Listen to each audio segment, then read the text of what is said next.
KBS 1라디오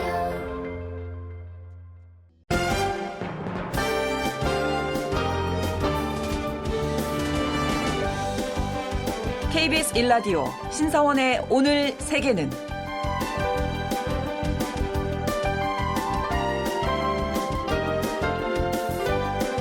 안녕하십니까. 아나운서 신상원입니다.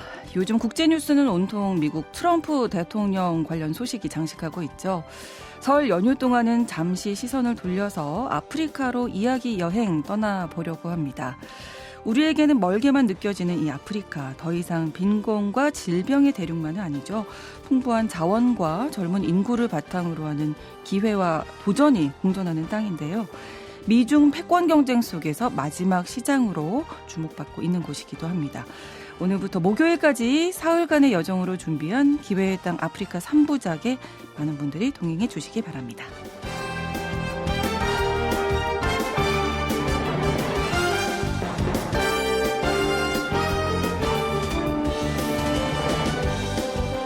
오늘 통신원 취재 수첩에서는 태국의 동부경제회랑 소개해드리고요. 글로벌 이슈에서는 트럼프 미국 대통령이 내세우는 미국 우선주의의 본질인 돈노주의에 대해서 알아봅니다.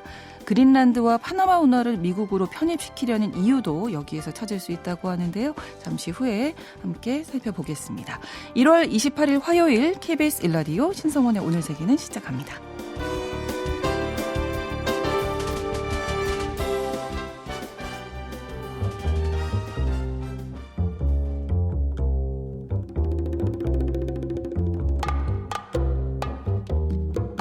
세계를 알면 우리가 보입니다.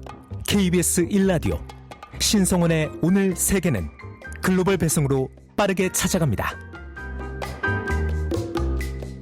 저희 프로그램에서 그동안 매일 세계 곳곳의 뉴스를 전해드리는데요. 좀 소홀했던 곳이 있었던 것 같습니다. 바로 아프리카죠. 그동안 우선순위에 밀렸던 아프리카에 대해서 자세히 들여다보는 시간을 마련했습니다. 오늘부터 목요일까지 설 연휴 기간 동안 기회의 땅 아프리카 3부작 마련했는데요. 이 시간은 연합뉴스 김성진 기자와 함께하도록 하겠습니다. 어서 오십시오. 네, 안녕하세요. 네, 연합뉴스에서 1년 동안 이 아프리카 전문 기사도 내셨으니까 취재도 직접 하신 거고요. 아프리카 전문가시라고요? 전문가가 강호의 고수들이 많이 계시는데, 네. 예, 뭐 좀 특파원했다는 경험 하나로 예. 아프리카를 좀 전문가시죠. 알리고 싶어서 왔습니다. 예. 예, 제가 아프리카의 남아공, 네. 남아프리카 공화국 요하네스버그 특파원으로 관계 팬데믹 전이죠. 2020년 2월부터 해가지고 2023년 1월까지 요하네스버그에서 이제 대한민국에서 유일하게 예. 사하라 이남 아프리카 이제 특파원을 했습니다. 그래서 네. 3년간 생활을 했고요. 이제 커버 지역이 제가 다른 특파원들하고 한번 비교를 해보니까 네. 남아공을 중심으로 해서 제가 관할하는 커버하는 국가가 제일 많더라고요. 그래서 그러니까 아프리카에 있는 거의 모든 국가를 사하라 이남. 사하라 이남 쪽에. 나중에 이제 말씀드릴 텐데 네네. 사하라 사막 이남 아프리카가 이제 레알 아프리카다, 블랙 그렇죠. 아프리카다 네네. 뭐 얘기를 하잖아요. 네네. 그래서 49개국 정도 이제 사하라 이남이 있는데 그 아프리카 국가들을 커버를 했습니다. 그리고 네. 이제 또 아프리카를 그렇게 경험을 하다 보니까 네. 다녀와서도 아프리카와 인연을 이어가게 돼가지고요. 그럼요. 네, 그래서 예. 회사에서 이제 우분투 추진단이라고 네. 좀 이름이 생소하실 텐데 우분투 추진단. 우분투라는 건 이제 당신이 있어서 내가 있습니다라는 뜻인데요. 특히 이제 콘텐츠를 만들 때 한국에서 이제 아프리카에 대한 그 잘못된 고정관념, 편견을 좀 깨뜨리고 싶고요. 그래서 네. 제가 특파원으로서 경험했던 아프리카의 현실적인 이야기를 전하려 하고 있습니다. 네. 우분투라는 것은 원래 이제 남아공의 유명한 자유투사 넬슨 만델라가 쓴 격언입니다. 그래서 네. 아까 말씀드렸다시피 당신이 있어서 내가 있습니다라는 뜻인데 저는 이제 아프리카에서 생활할 때도 그랬었고 돌아와서도 우분투 하면은 우리는 함께 분투한다. 이 어려운 시기에 그런 뜻으로 오히려 한글로. 예, 그렇게 풀이를 해봤습니다. 그러네요. 네. 그래서 오늘 이제 첫 번째 시간이기 때문에 우리가 왜 아프리카에 주목해야 하는지 이런 이야기들 아마 나눠주실 것 같은데요. 아프리카가 다시 주목받는 게 언제부터 왜 주목을 받았는지 거기부터 시작해 볼까요? 그러니까 사실 이제 세기가 바뀌고 10년 전에 아프리카 붐이 한 번 일었었죠. 네. 뭐 이코노미스트라든지 그렇죠. 잡지에서 이제 뭐 아프리카가 뜬다 해가지고 많은 얘기가 있었어요. 근데 이제 당시만 해도 이제 동아프리카 중심으로 해서 케냐, 에티오피아, 그다음에 서아프리카 쪽에 나이지리아, 석유 대국이죠. 네. 그래서 아프리카의 경제 성장세가 만만치 않았고요. 또 당시는 중국 경제가 고속 성장을 하던 시기잖아요. 그래서 이제 아프리카의 원자재를 많이 필요로 해서 아프리카 수출도 광물 수출도 이제 같이 급증을 했죠. 그래서 동반 성장을 아프리카가 하다가 네. 아프리카에서 10억이 넘는 인구인데 신흥 중산층 블랙 다이아몬드라고 이들의 그 소비 여력이 주목을 받았습니다. 그래서 네. 시장으로서도 주목을 받았고요. 근데 이제 중국 경제 고속 성장도 이제 어느 정도 이 한계에 도달하고 아프리카도 생각보다는 그렇게 쭉 이렇게 그 성장세를 이어가지 못했어요. 그래서 네. 이제 그 부분이 어느 정도 사그라들었고요. 근데 이제 최근 몇 년 사이에 특히 이제 그 트럼프 대통령 일기 때 글로벌라이제이션에서 벗어나는 그 탈글로벌라이제이션, 네. 탈세계화, 그다음에 팬데믹의 영향 그렇죠. 이런 그 것이 좀 안 좋은 영향을 예. 줬죠. 근데 이제 최근에 미중 경쟁 구도 하에서 네. 아프리카를 놓칠 수가 없다. 중국이 사실상 이미 좀 선점을 하고 있는데 미국도 거기에 좀 다시 끼어든 모양새고요. 그래서 네. 이게 다시 한번 기회의 땅으로 아프리카가 글로벌 사우스, 그러니까 의 일원으로서 다시 좀 부각이 되는 측면이 있습니다. 네, 그러니까 미중 패권 경쟁 속에 아프리카가 새로운 자원 공급망으로 이제 떠오르고 있는 건데, 자, 그 가운데에서도 가장 주목받는 나라는 어디입니까? 그래서 이제 남아공과 나이지리아가 이제 그 아프리카에서는 1, 2위 경제 대국인데요. 물론 이제 나이지리아가 석유를 많이 생산을 하기 때문에 원유국이기 그렇죠. 때문에 1위는 나이지리아입니다. 그 다음에가 이제 아프리카에서 가장 산업이 발달한 나라가 남아공이고요. 남아공. 그래서 네. 나이지리아와 남아공을 우선 좀 꼽을 수가 있겠습니다. 네, 이제 일단 자원이 풍부하잖아요, 아프리카. 그렇죠. 이제 전 세계 광물의 한 30% 정도가 묻혀 있고요. 네. 특히 이제 최근에 태양광 이런 재생에너지 설비에 들어가는 소재죠. 그러니까 그다음에 전기차 배터리, 스마트폰에 들어가는 코발트, 백금 이런 핵심 광물들이 많이 묻혀 있습니다. 그래서 네. 아시다시피 이제 미국과 중국이 기술 패권 경쟁을 하고 있는 와중에 미국 기업이 이제 핵심 소재 공급망에서 중국을 배제하고 있으니까요. 그래서 이제 남아공이라든지 탄자니아, 콩고 민주공화국 이런 그 나라들의 자원이 다시 한번 주목을 받고 있습니다. 그렇습니다. 사실 저희가 뉴스 전해드리면서는 중국을 대체할 나라로 인도를 이제 또 좀 집중해야 된다 이런 얘기도 한 적이 있는데 인도와 비교를 했을 때 아프리카가 가진 잠재력 어떻게 보십니까? 인도가 사실 지금 뜨는 시장이긴 하죠. 그다음에 미국 입장에서는 중국 시장을 대체할 만한 게 사실은 인도라고 보고 예. 있고요. 인도 인구도 뭐 만만치 않죠. 그렇죠. 10몇 억이 되고 해서 그렇긴 한데 네. 근데 문제는 이제 전문가들이 본 입장에서는 인도가 이런 잘 나가고는 있지만 네. 이제 보면은 인도는 출생률이 낮고 중국과 마찬가지로 고령화 인구가 늘어나는 데 따른 착시 현상이기 때문에 중국을 인도가 대체할 거다라는 것은 좀 그렇게 보기는 좀 어렵다라는 또 의견도 있습니다. 그래서 네. 순수 절정기 노동력, 그러니까 한창 일을 할 수 있는 노동력이 충분히 늘고 있지 않다. 이것이 이제 인도의 약점이죠. 반면 거기에 비하면 아프리카는 출생률 증가가 굉장히 압도적입니다. 그렇죠. 네. 아무래도 아프리카에 가장 많이 투자하는 나라는 중국일 텐데 뭐 현재 아프리카에 투자 가장 많이 하는 우방국들은 어디인지 어떤 프로젝트를 함께 하고 있는지도 궁금합니다. 그러니까 앞에 이제 아프리카가 아까 인구가 그렇게 젊은 인구다 보니까요. 네. 중국이 또 이제 그 아프리카의 광물에 대한 투자를 늘리기 위해서 오래전부터 투자를 해왔는데, 중국이 얼마나 이 아프리카에 대해 진심이냐면, 네. 외교부장이 취임을 하면 새해 첫 순방 국가로 아프리카 나라들을 쭉 돌거든요. 올해도 마찬가지로 이미 했습니다. 지금 벌써 왕이 외교부장이 올해 1월에도 지금 몇 개국을 순방을 했는데요. 네. 35년째 이어져 오고 있는 전통입니다. 그다음에 이제 시진핑 국가주석이 아프리카 정상들하고 하는 회의도 네. 지금 9차례인가 진행이 됐고요. 그래서 그만큼 공을 많이 들이고 진심을 쏟았다고 할 수가 있겠습니다. 근데 네. 이렇게 이제 중국이 아프리카를 중심으로 쭉쭉 잘 나가다 보니까 다른 나라들도 이제 기존의 이제 유럽 연합 같은 경우는 아프리카가 사실상 식민 지배국이었잖아요. 그렇죠. 그래서 역사적으로도 연원이 깊고 또 지중해를 사이에 두고 있고 앞마당이라고도 할 수가 있죠. 그래서 이제 유럽 연합 같은 유럽 국가들도 많이 투자를 또 진행을 하고 있는데 문제는 이제 중국 같은 경우는 원조라든지 개발 투자에 있어서 조건을 별다른 조건을 내정을 간섭하지 않는다는 게 중국 외교 원칙의 하나잖아요. 그래서 그렇죠. 뭐 인권이라든지 민주주의라든지 별 조건을 달지 않는데 유럽은 이제 이런 조건들을 미국과 같이 달다 보니까 아프리카 국가들이 달가워하지 않고 상대적으로 이제 중국에 비해서 투자가 좀 뒤처진 측면이 있다고 봐야 되겠죠. 여기에 이제 러시아가 최근에 이제 바그너 그룹이라고 민간 용병 기업들을 통해서 프랑스가 서아프리카를 중심으로 이전에 프랑스가 자리하고 있었는데 거기서 이제 그 세력이 물러나면서 네. 그 공백을 러시아가 이제 좀 빠르게 잠식을 하면서 채워 나가고 있는 양상이고요. 러시아도 네. 마찬가지로 아프리카 광물, 금이라든지 이런 곳에 한몫 끼려고 네. 이렇게 또 하고 있습니다. 그다음에 미국도 이제 최근에 바이든 대통령이 임기 말에 아프리카를 찾았습니다. 그래서 앙골라를 가가지고 예. 중국이 이제 철도를 워낙 이제 부설을 하다 보니까 그럼 우리도 철도로 맞서겠다 해가지고 민주 콩고랑 이제 잠비아라든지 이 앙골라를 있는 이 회랑을 로비또 회랑이라고 해가지고요.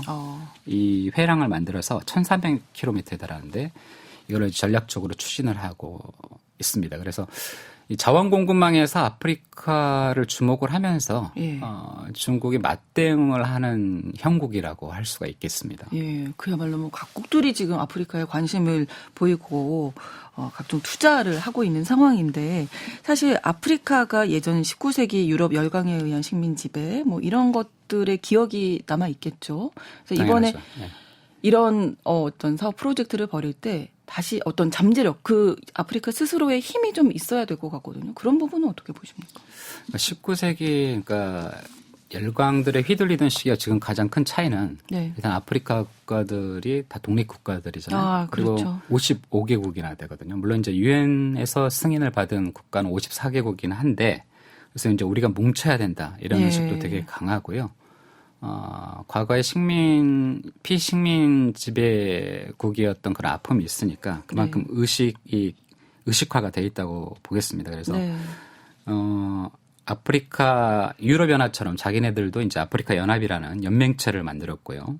아프리카 대륙을 하나의 시장으로 만들자 해서 아프리카 대륙 자유무역지대 영어로 좀 긴데요. AFCFTA라는 것도 4년 전에 출범시켰습니다. 이거는 GDP 규모가 3조 4천억 달러여가지고 세계 최대 자유무역지대 하나로 평가받고 있습니다. 그다음에 이제 이래서 이제 영내 교역이 이제 사실 우리 같은 아시아나 다른 유럽이나 이런 데에 비해서 굉장히 15% 정도 이 정도 굉장히 낮은 수치인데 그걸 서로 이제 좀 자기네들끼리 아프리카 국가들끼리 교역을 좀 더 많이 해보자 이런 취지를 담고 있고 아프리카는 또 재밌는 게 뭐 우리는 이제 동아시아, 뭐 아세안 이런 식으로 아시아는 있잖아요. 근데 이제 아프리카는 동아프리카, 서아프리카, 남아프리카, 중앙아프리카, 또 북아프리카 국가들이 자기네 이제 지역권별로 해가지고 그 나라들이 모임을 또 만들었어요. 그래서 주로 경제 협력을 주로 많이 하고 그 나라들끼리 교류를 좀 많이 하는 상황입니다. 그래서 이전처럼 그냥 무작정 휘둘리지는 않고 미국이든 중국이든 어느 한쪽에 휩쓸리지 않고 주관을 갖고 어느 것이 아프리카 국가들의 스스로에게 유익이 되는지를 따져가면서 지금은 대응을 하고 있습니다. 네. 자, 그렇다면 현재 국제사회에서의 아프리카 위상은 어느 정도인가요? 최근에 이제 미중 경쟁 구도에서 같이 부각이 되는 게 글로벌 사우스잖아요. 주로 이제 남반구에 위치한 개도국과 신흥국을 말하는데요. 아프리카 국가들 남아공, 케냐 여러 있습니다. 포진을 하고 있는데요. 남아공은 대한민국과 함께 주요 20개국, 즉 G20 회원국이고요. G20 정상회의가 오는 11월 남아공에서 열릴 예정입니다. 이것도 이제 아프리카의 위상이 그만큼 커지고 있다는 방증이고 또 하나 말씀드리고 싶은 것은 우리가 이전에 그 부산 엑스포 2030을 추진을 하다가 실패했잖아요. 그 폐인 중에 하나가 아프리카의 표심을 잡지 못했다. 방에 나오거든요. 그렇군요. 지금 유엔 회원국이 193개국인데 예. 아프리카만 해도 지금 54개국이잖아요. 그러니까 이게 거의 28% 정도 되는 수치인데 네. 이 아프리카 국가들 진작에 좀 공을 많이 들였어야 되는데 이게 잘 안 됐다고 보고요. 네. 또 하나는 이제 그 ILO라든지 WTO 세계무역기구 지금 아프리카 분이 수장을 하고 있는데 네. 그때 우리나라 출신 인사들이 나가서 이제 표박거리를 했는데 그때도 아프리카를 제대로 공략하지 못했기 때문에 사실은 그때도 그렇군요. 수장으로 뽑히지 못한 측면이 있습니다. 관계를 좀 잘 이어가야 할 텐데요. 우리나라와 아프리카 관계 어떻습니까? 다행히도 작년에 네. 작년 6월에 서울에서 이제 처음으로 한 아프리카 정상회의가 열렸습니다. 이게 우리가 그동안 아프리카 나라들과 정상회의 많이 해오지 않았어. 물론 개별적으로는 많이 했습니다. 근데 아프리카 국가들 수십 개국 정상들 그다음에 대표들을 모아놓고 이렇게 회의를 한 거는 사실 우리 대한민국 역사상 건국 이후에 처음이라고 볼 수가 있습니다. 그래서 예. 아프리카와 이렇게 다자 정상회의를 하는 나라는 아까 말씀드렸다시피 이제 중국이 해왔었고 그에 앞서서 일본 한 30년 정도 공을 들이면서 이렇게 쭉 해왔었죠. 예, 근데 이제 우리도 그 대열에 네. 동아시아 중에서 이제 우리도 그 대열에 끼었다 이렇게 볼 수 있겠습니다. 네. 자, 우리나라가 아프리카의 교류함에 있어서 가장 좀 가능성이 있어 보이는 분야는 어디라고 꼽으시겠어요? 글쎄 이제 아프리카는 교육을 상당히 우리랑 많이 원하고 근데 이제 우리가 지금 교육 규모가 네. 아프리카랑 한 2% 전체 교육의 2% 정도밖에 안 되거든요. 그래도 그러네요. 우리가 이제 세계 10위권대 경제 규모인데 사실 아프리카의 경제 사이즈라든지 잠재력을 봤을 때는 사실 너무 적은 거죠. 그래서 이제 교육을 일단 가장 늘리는 게 급선무라고 할 수가 있겠는데요. 네네. 가령 예를 들어보자면 이제 자동차 같은 것도 생각을 해볼 수가 있겠습니다. 그래서 네. 글로벌 자동차 메이커들이 웬만한 거는 지금 남아공에 공장을 갖고 있습니다. 그래서 반조립 형식이나마 갖고 있는데 예. 우리가 현기차라고 하죠. 현대 기아는 아직 그쪽에 직접 운영하는 공장이 없는 상황이에요. 그래서 이런 식의 우리가 좀 교육을 진출을 좀 해볼 수 있지 않을까 싶고 네. 이 동남아프리카 쪽에 이제 모잠비크라는 나라가 있는데 여기 가스전에 우리가 또 투자를 해가지고 네. 하고 있는데 우리의 에너지 안보 구상에서도 같이 이런 중요하겠네요. 중요하고 네. 이제 우리가 또 IT라든지 디지털 미디어 이런 분야에 봤을 때 동아프리카 케냐가 또 주목할 만한 나라입니다. 예, 우리와 아프리카의 교류가 더 늘어나야 한다 이런 점 지적을 해주셨고요.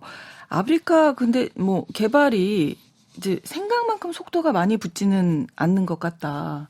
아프리카가 어떤 해결해야 할 과제들이 있는지 그런 점들도 좀 짚어주시면 좋을 것 같습니다. 참 답하기 쉽지 않은 그렇군요. 질문입니다. 이게 예. 크게 봐서 이제 아프리카 내부의 문제다. 아니면 외부 그 과거 역사적인 외부의 네. 문제다. 유럽 열강들의 식민지배의 그 뭐랄까요? 부작용 때문이다. 이런 네. 크게 두 가지로 나눠 볼 수 있을 것 같습니다. 그러면 아프리카 내부적으로는 뭐 많이 그동안 거론돼 왔습니다. 그러니까 정부 관료들의 부패라든지 네. 그다음에 뭐 종족주의 뭐 종족주의가 뭐 어려운 게 아니고 사실 이제 같은 부족끼리 좀 잘해보자는 거잖아요. 뭐 근데 이게 남 얘기가 아니고 과거에 우리 보면 지역 감정 얘기가 네, 있었잖아요. 그래서 아프리카도 뭐 이게 워낙 다양한 종족들로 구성이 돼 있다 보니까 이런 문제가 나올 수밖에 없겠고요. 일단 아는 사람을 정부에서 뭐 대통령이 어느 부족 출신이 됐다 그러면 끌어다 쓰지 않겠습니까? 그래서 근데 이제 부패라든가 이런 거 보면 과거 팬데믹에 이제 보건물자 조달에 있어서 비리 문제가 지적이 되고도 했는데 영국이라든지 뭐 미국이라든지 다른 선진국도 이런 문제가 많이 불거져서 네. 아프리카만의 문제는 아니다 이렇게 볼 수가 있겠고요. 또 이제 식민지 유산의 아까 부작용 얘기를 말씀을 드렸는데 네, 네. 이것도 지금 아프리카가 독립을 해 나간 게 1960년대 이때 뭐 집중적으로 이렇게 독립을 했는데 지금 60년이 넘은 마당에 우리는 다 이 식민 지배를 받아서 그래 이렇게 얘기하면 또 어려운 상황이기도 하죠. 그렇죠. 네. 외부의 요인을 돌릴 수만은 그렇죠. 없는 그렇죠. 거고요. 남탓만 네. 할 수는 없는 상황이죠. 이제 그렇습니다. 아프리카 지도자들이 세워졌고 네. 해서 물론 그 경제 구조가 착취 구조가 여전히 남아 있다고는 해요. 그러니까 유럽이 주요 이제 알짜배기 기업이라든지 이런 수탈을 하는 측면이 많이 있기는 있는데 그럼에도 불구하고 아프리카 정부들은 자기네 책임을 아예 뭐 모면할 수는 없다고 봅니다. 그렇습니다. 하지만 여전히 아프리카 하면은 뭐 일방적으로 좀 원조를 받는 나라 이런 이미지가 남아 있어서 좀 어떤 방식으로 앞으로는 변화가 이루어지는 게 좋을지 그 부분도 생각해 볼 문제죠. 그러니까 아프리카가 그러니까 세계 최빈국이 많이 자리하고 있습니다. 가령 뭐 부룬디라든지 네. 뭐 이런 나라들 많이 얘기를 하거든요. 근데 이제 그래서 원조를 많이 주고 근데 이제 문제는 서구에서 원조를 많이 주다 보니까 네. 그 빚 갚느라 국가 재정이 또 그 이자만으로 너무 국가 재정에서 많이 그렇죠. 차지를 하기 때문에 예. 자기 자체적으로 경제 개발을 제대로 하기가 힘들어요. 그래서 이제 특히 팬데믹 때도 지원을 해주는데 우리 이자 탕감해줘야 된다. 네, 이런 네, 목소리가 많이 있어가지고 유엔이라든지 이런 데서 아프리카 국가들의 이제 빚을 좀 채무를 탕감을 해주자 이런 얘기들이 나와서 실제로 어느 정도 성과를 거두기도 했습니다. 그래서 근데 이제 사실 원조의 대상이라고 보면 좀 가난하다, 못 산다라는 게 일반적으로 생각을 갖게 되고 같이 협력한다는 차원에서 생각하기는 좀 쉽지가 않죠. 예. 그래서 장기적으로 좀 보자면 원조보다는 교육적으로 가는 게 결국은 아프리카 경제도 살리고 네. 아프리카와 건실한 관계를 상호 윈윈할 수 있는 그런 관계로 갈 수 있다고 보고요. 특히 이제 우리나라 같은 경우는 교육에 강점이 있기 때문에 네. 아프리카가 젊은층 인구가 지금 뭐 평균 나이가 지금 19.7세거든요. 중위 연령이. 그러면은 20세도 안 되는 청년이에요. 근데 우리는 지금 40대로 고령화 사회잖아요. 지금 초고령화 사회로 우리는 평균 연령으로 봤을 때, 중위 연령으로 봤을 때 그런데 네. 우리가 교육에 갖고 있는 강점을 잘 활용을 해가지고 아프리카 인적 자원을 개발을 하는데 도움을 준다든지 네. 그다음에 중국이 뭐 도로 같은 거 워낙 잘 깔아줬지만 중국이 깐 도로는 값이 싼 대신에 중국 인력들을 또 많이 데리고 와가지고 아프리카 자체 고용 창출에도 크게 도움이 안 되고 품질이 좀 안 좋다고 해요. 그래서 네. 몇 년 안 되면 막 부석부석해지고 도로가 들뜬다든지 이런데 이제 우리나라 우리나라가 좀 잘할 수 있는데요. 우리나라 전국 어디를 가더라고요. 지금 그렇습니다. 설 때, 예. 설 연휴 때 돌아다녀 보시면 아시겠지만 예. 도로 너무너무 잘 깔려 있습니다. 예. 그래서 이런 도로 깔아주는 데 있어서 우리 K 도로의 위상을 좀 세운다든지 이런 네. 식으로 하고 그다음에 이제 지금까지 서구 열강의 착취에 많이 초점을 맞춰 중국도 역시 아프리카 뭐 이렇게 부채 덫에 가뒀다. 네. 중국의 돈을 빌려주고 해서 했는데 우리는 좀 지속 가능 개발 쪽에 좀 더 초점을 맞추고 네. 아프리카 국가들과 좀 친구가 되는 식으로 함께하는 파트너로 그렇죠. 좀 인식을 파트너로서 갖고 좀 말씀하신 것처럼 네. 파트너라는 식으로 해서 같이 하면 실제로 또 우리나라 기업들이 또 그렇게 예. 많이 하고 있다고 합니다. 그래서 그렇군요. 이런 식의 접근을 하면은 서로가 좀 좋지 않겠는가 싶고 무작정 돈 많이 준다고 해서 좋은 게 아니라 그럼요. 네. 아프리카 국가들이 진짜 필요한 거. 제가 특파원 때 보면은 농기계 이제 트랙터라든지 이런 게 필요로 하는 농업학교 이런데, 농부학교 이런데, 딱 적재적소에 그런 것들을 지원을 해준다면 이런 스마트한 방식의 원조로 한다면 네. 같은 원조라도 좀 차별화되지 않을까 그런 생각이 듭니다. 네. 아프리카 기획 3부작입니다. 오늘 첫 번째 시간 우리가 왜 아프리카에 주목해야 하는지 전반적인 이야기를 오늘 해주셨는데요. 내일은 아프리카에 대한 오해와 진실을 주제로 준비를 했습니다. 기회의 땅 아프리카 3부작 내일도 기대를 해주시고요. 연합뉴스 우분투 콘텐츠 팀장이신 김성진 기자와 함께했습니다. 오늘 고맙습니다. 감사합니다. KBS 1라디오 신성원의 오늘 세계는 1부 마무리하겠습니다. 11시 30분부터 일부 지역에서는 해당 지역 방송 보내드립니다.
Ladies and gentlemen.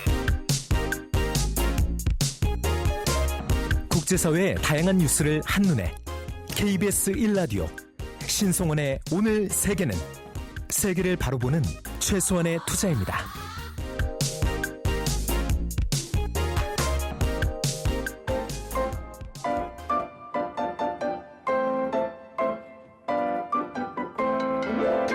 통신원 취재 수첩.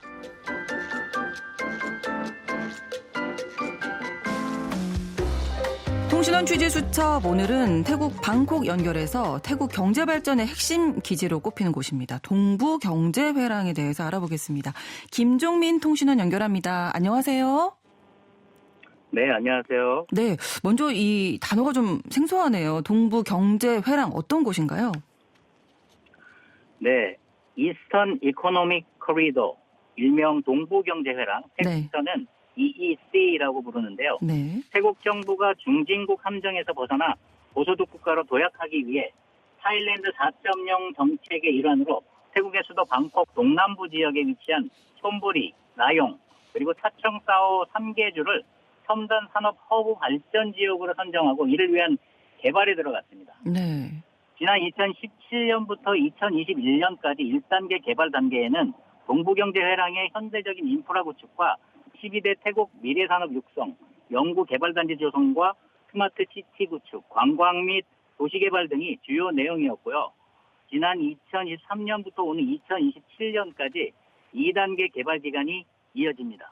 이를 위해 태국 정부는 총 3,378억 8천만 바트, 한화 약 12조 5,421억 원 규모의 77개 교통인프라 프로젝트와 지방 클러스터 총생산 GDCP 평균 6.3% 확대를 목표로 하고 있습니다. 네. 태국 정부는 동부경제회랑에 투자하는 외국 기업들에게 최대 13년간 법인세를 면제해주고 최대 5년간 세금을 50% 인하해주는 등 인센티브를 제공하며 투자 유치를 유도하고 있습니다. 참고로 한국은 지난 2019년 한태 정상회담에서 동부경제회랑 투자협력 양해각서를 체결한 바 있으며 네. 현재 한국과 태국은 한태 FTA 체결 논의 중인데 이에 따라 관세 혜택과 교육 환경이 개선되기를 기대하고 있습니다. 또한 태국 정부는 한국의 자동차, 전기차, 디지털 로봇 등 4차 산업혁명 관련 분야에 한국 기업 투자를 기대하고 환영하고 있습니다. 네. 자, 구체적으로 진행되고 있는 상황, 앞으로의 향후 계획 등도 궁금한데요. 일단은 우리 기업에게 또 어떤 장점이 있을까도 궁금해집니다. 예, 현재 진행 중인 2단계 개발에서는 산업 첨단화 및 지속 가능성에 중점을 두고 있습니다. 네. 교통 및 물류 인프라 확충을 위해 77개 주요 교통 인프라 프로젝트를 진행하고 동부경제회랑 주변 지역의 경제적 통합을 강화하며 첨단 제조업 및 디지털 경제 기반 조성과 R&D 투자 활성화 및 현지 대학과 연계한 인재 양성, 친환경 에너지 활용 및 탄소 배출 저감 프로젝트와 녹색 경제, 스마트 농업 프로젝트 등을 확대해 나갈 계획입니다. 이를 통해 2028년 이후에는 미국 동부 EEC 지역을 아세안 글로벌 비즈니스 허브로 완성하고 동남아시아와 아세안 경제 네트워크의 핵심 연결 지점으로 강화하겠다는 것이 태국 정부의 계획입니다. 그렇군요. 자, 그리고 지난 20일에 이 미국 트럼프 대통령이 취임을 했는데 태국에서는 그래서 동부경제회랑이 성장하는데 좋은 기회가 될 것이다 이렇게 보고 있다고요. 어떤 점에서 태국에 유리한 건가요?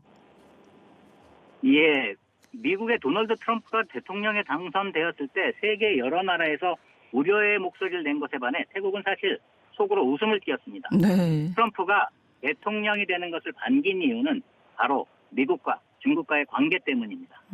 그리고 미국과 중국의 견제가 태국에는 유리하게 작용할 것이라는 예상 때문인데요. 네. 트럼프 정부는 중국 기업에 대한 제재 및 관세 부과를 강화하는 정책을 유지할 가능성이 크기 때문에 미국 기업들이 동남아, 특히 태국의 제조시설을 이전하려 할 가능성이 높다고 보고 있습니다. 아, 네. 미국 기업 및 다국적 기업들이 중국 의존도를 낮추고 동남아시아로 생산기지를 이전하는 흐름이라면 그중 인프라가 가장 잘 갖춰져 있는 태국이 유리하다는 것입니다. 이런 매력이 투자로 이어질 가능성이 높은데요. 네. 이런 점을 공략해 태국의 물류 및 부동산 대기업인 WHA, 와 그룹은 네. 동남아 산업단지 확장에 나서고 대형 투자 계획을 실행하겠다고 나섰습니다. 와 그룹은 동부경제회랑 개발 프로젝트가 중요한 역할을 맡고 있다는 것을 간파하고 시너지 효과를 기대하고 있습니다. 네. 이는 태국 정부의 타일랜드 4.0 정책 방향과 잘 맞아떨어지며 이로 인해 세제 혜택, 인센티브, 규제 완화 등의 지원을 받을 가능성을 높게 보고 있습니다. 네. 지금 우려되는 부분도 있다고요? 네, 여전히 위험은 도사리고 있습니다. 트럼프 정부가 중국에서 이전한 기업을 새로운 기업으로 봐줄 것인가 하는 의구심과 네. 태국이 중국과 밀접한 경제 관계를 유지하고 있다는 것을 알고 있는 이상 미국의 무역 압력에 오히려 제재 리스트에 오를 가능성도 배제할 수 없습니다. 또한 동남아 지역에서는 태국 외에도 베트남, 인도네시아, 말레이시아 등도 적극적인 외국 기업 투자를 유치하고 있는 상황에서 네. 태국은 정치적 변동성이 큰 국가로 정부 교체나 정책 변화가 안정적이고 예측 가능한 환경을 선호하는 외국 투자자들에게는 매력 하락의 요인으로 작용할 수 있습니다. 그렇죠. 태국 동부경제회랑은 높은 잠재력을 갖추고 있습니다. 그러나 트럼프 정부의 재등장과 글로벌 정치, 경제환경 변동성, 지역 경쟁 심화 등으로 인해 큰 도전 과제 역시 존재하고 있습니다. 동남아시아의 중심이 되느냐 아니면 도태되느냐 네. 이런 기로에서 태국 정치의 안정성이 요구되는 중요한 시기라고 할 수 있겠습니다. 잠재력을 잘 발휘하기 위해서는 앞으로 여러 가지 과제들을 잘 헤쳐나가야 할 것 같습니다. 오늘 소식 잘 들었습니다. 고맙습니다. 네, 감사합니다. 네, 태국 방콕에서 김종민 통신원이었습니다.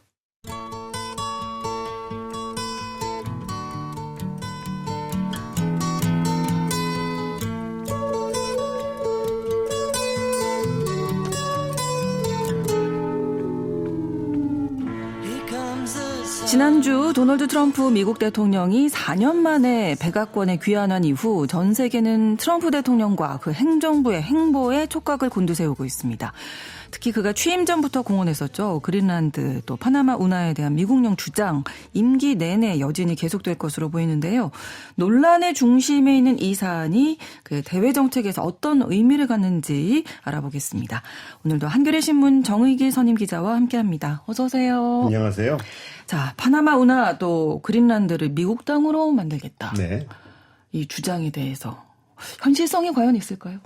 어떻게 보십니까? 네, 트럼프가 대통령에 다시 당선된 뒤 지난해 12월부터 파나마 운하와 그린란드를 미국령으로 만들어야 된다. 네. 파나마 운하는 받아야 하고 네. 그린란드는 미입하겠다. 이런 말을 했어요. 특히 지난 12월 7일 기자회견에서 네.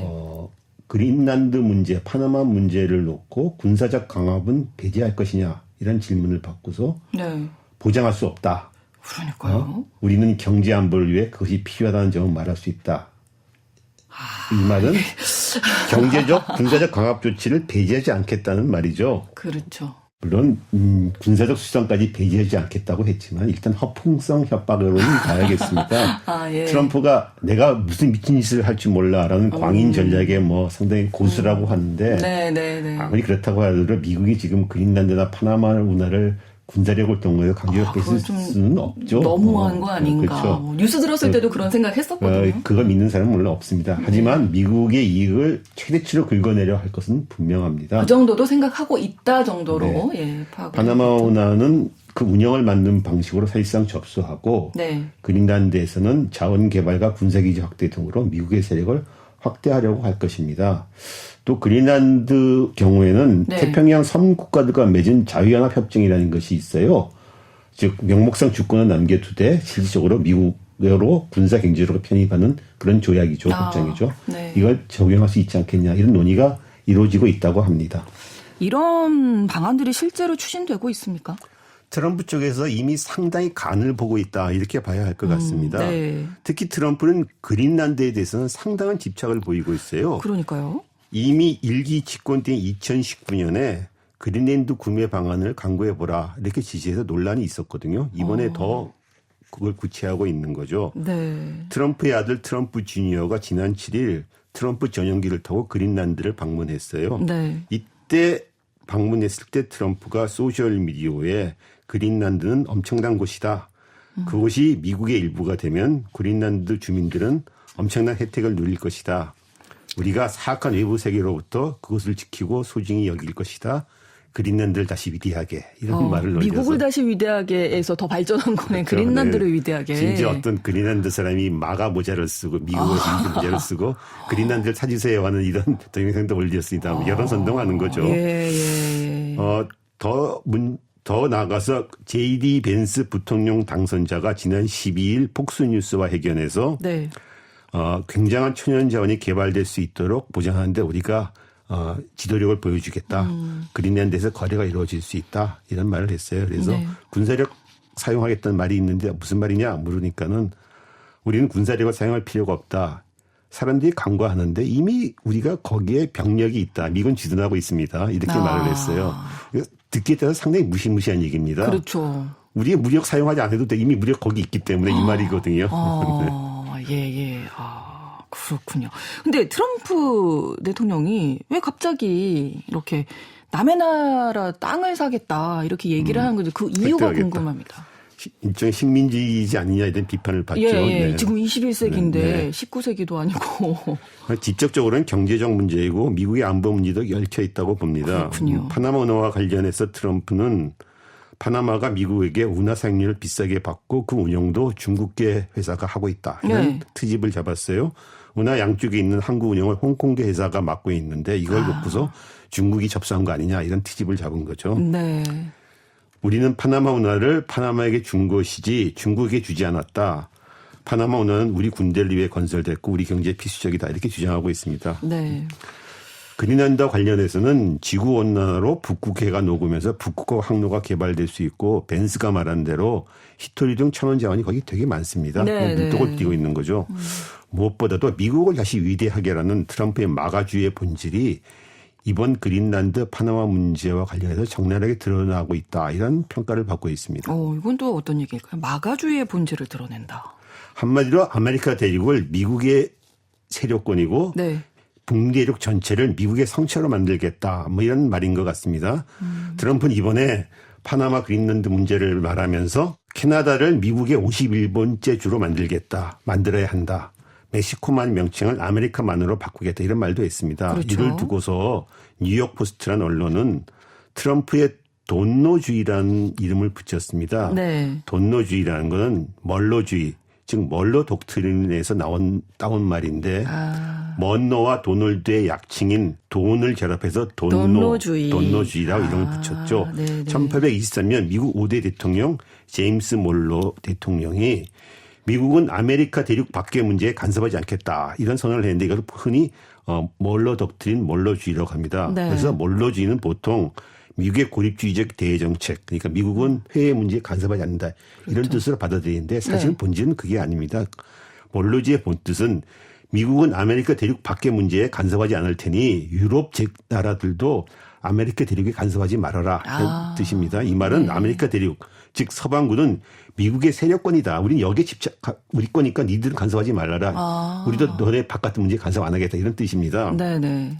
그래서 멀로주의가 표방하는 미국의 고립주의는 사실 아메리카 대륙에 대한 미국 패권주의가 본질입니다. 그러네요. 아메리카 대륙에 한정됐던 이런 미국의 패권주의는 미국이 초강대국으로 부상한 2차 대전 이후에는 전 세계적으로 확장됐다고 봐야 합니다. 네. 트럼프가 이번에 파나마 운하나 그린란드에 대한 미국령화를 주장하면서 다시 아메리카 대륙에 대한 미국의 패권주의를 다시 강화하려고 하는 것이다. 이런 평가죠. 그러니까 아메리카 대륙 전체에 대한 미국의 그렇죠. 패권을 강화하겠다라는 건데 왜 그럼 또 그런 입장을 취하는 건지. 미국을 다시 위대하게라는 트럼프 마가주의의 본질은 미국 우선주의입니다. 그렇죠. 트럼프의 미국 우선주의는 미국의 전세적인 개입을 좀 자제하고 대신 미국의 직접적인 이익을 챙기겠다는 것인데 이를 위해서 미국의 전통적인 세력권인 북미, 더 나아가 아메리카 대륙 전체에 대한 영향을 다시 확보하겠다는 전략이라 할 수 있습니다.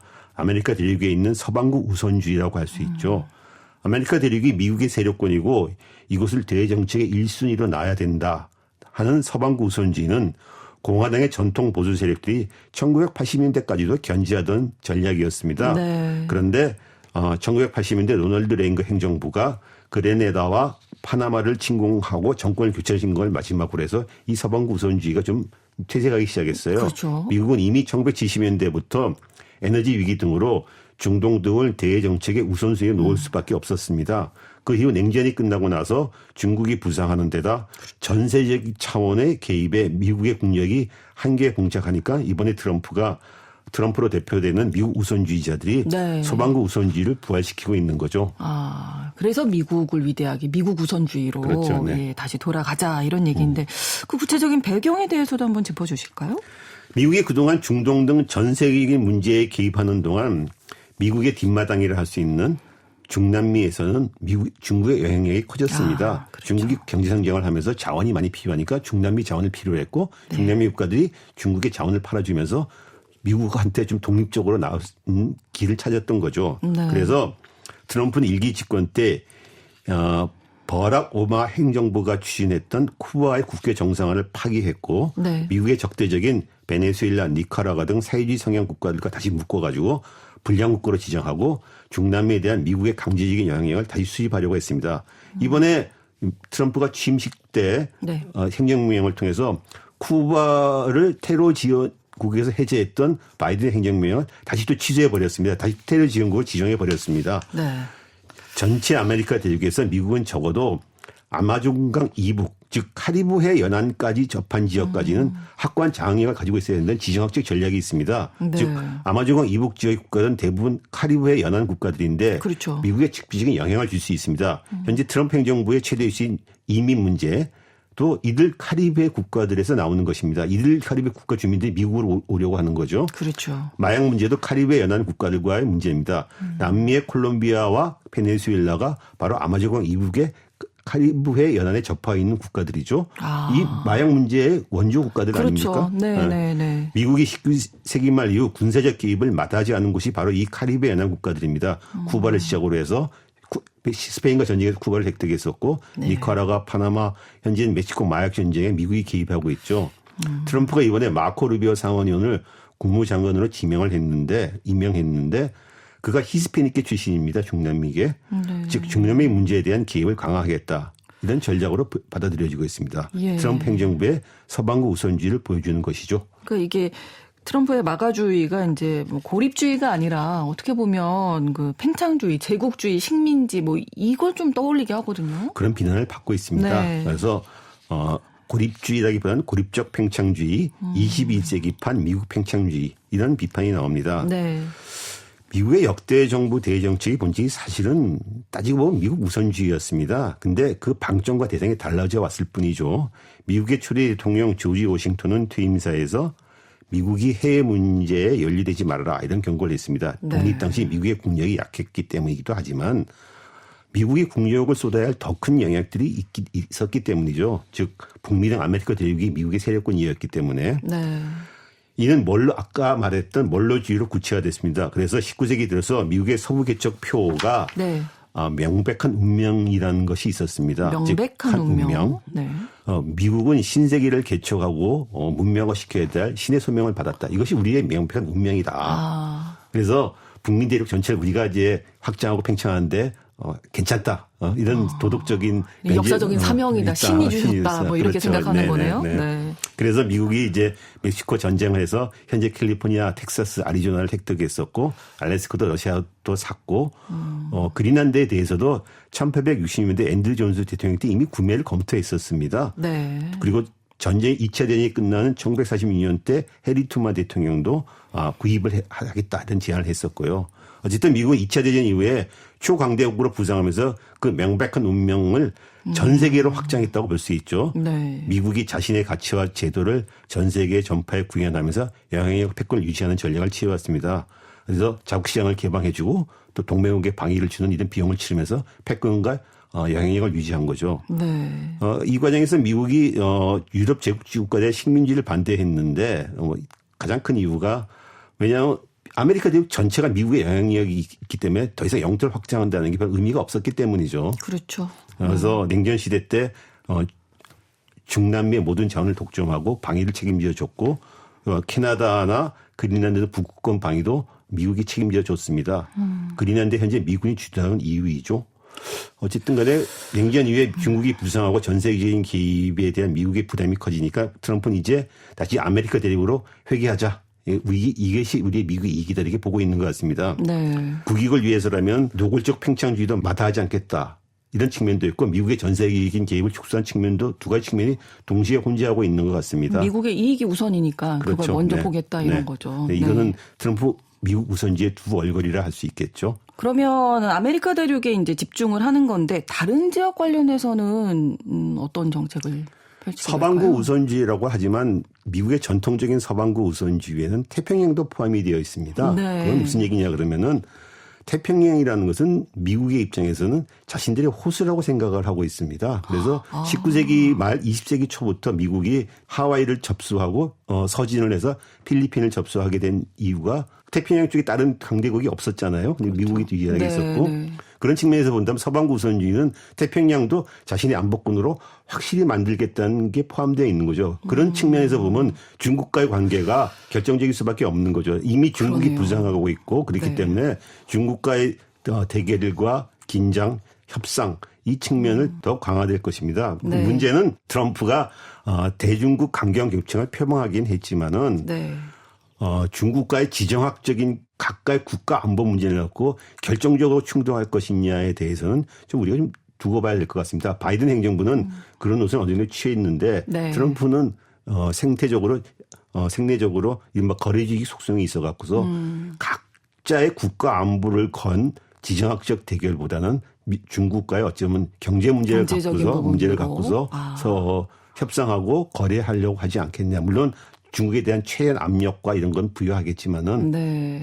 그 문제에 대해서 우리가 한번 좀 두고 봐야 될 것 같습니다. 그래서 관세 문제도 아마 얘기하는 걸 거고요. 그래서 서방구 우선주의는 확실하지만 태평양에 대한 미국의 장악력과 안보 이해를 놓지는 않을 것입니다. 네. 또 한 가지가 이제 중동 지역도 중요하잖아요. 그렇습니다. 네. 중동 지역은 1970년대 이후 미국이 대외 정책에 가장 우선순위를 두던 지역인데 네. 트럼프는 일기 행정 때부터 중동에 대한 철수, 중동에서 물러나겠다는 뜻을 누누이 밝혀왔습니다. 이번에도 시리아 내전에서 아사드 정권이 붕괴하자 트럼프가 했던 말이 시리아는 우리나라와 관련이 없다. 우리가 연루돼서 안 된다 이런 말을 했었습니다. 그건 트럼프가 아니더라도 바이든 행정부와 버락 오바마 행정부 때 이미 미국은 중동에서 발을 빼고서 아시아 태평양 쪽으로 집중하려고 했었습니다. 트럼프는 이 기조를 갖다가 더 강화할 것입니다. 다만 중동에서 떠나기 위해서 중동 안정화시켜야 되는데 네. 전임 바이든 행정부는 이란과의 대화 협상을 통해서 하려고 했다가 실패를 했었습니다.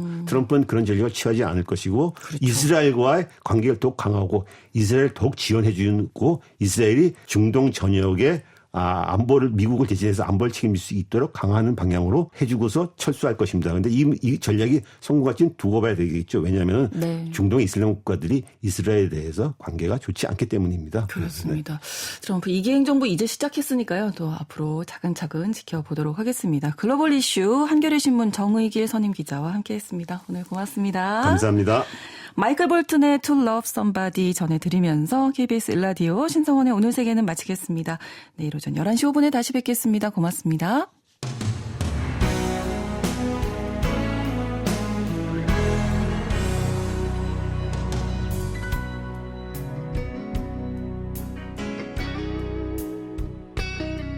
There's a light, certain kind of light, that never shone on me. I want my life to be, to live with you, to live with you. There's a way. Everybody says to do each and every little thing, but what does it bring if I ain't got you? I ain't got you. Baby, you don't know what it's like. Baby, you don't know what it's like to love somebody, to love somebody the way I love you.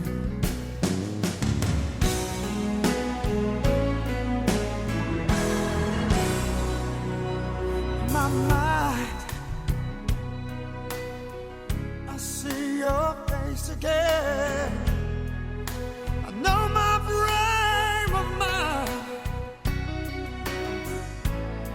You ain't got to be so